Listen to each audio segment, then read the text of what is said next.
పోయిన చోట వెతుక్కోవాలన్నటువంటి ఫార్ములా నడుస్తుంది.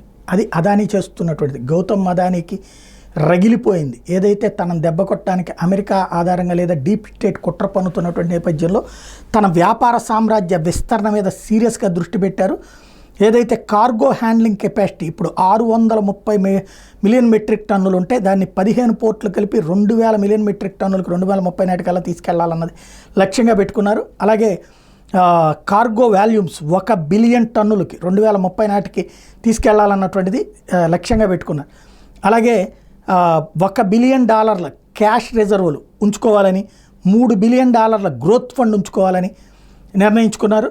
ఫైనాన్షియల్ స్ట్రెంగ్త్ పూర్తి స్థాయిలో ఏర్పాటు చేసుకోవడానికి ప్రిపేర్ అవుతున్నారు. గౌతమ్ అదానీ ఇది క్లియర్గా డీప్ స్టేట్కి ఏదైతే తనకు దెబ్బ కొట్టడానికి జరుగుతున్న కుట్ర పన్నుతున్నటువంటి సోరోస్ వాళ్ళకి సమాధానం అంటే ఆర్థిక స్థిరత్వం ద్వారా దెబ్బ కొట్టాలని చూస్తున్నారు.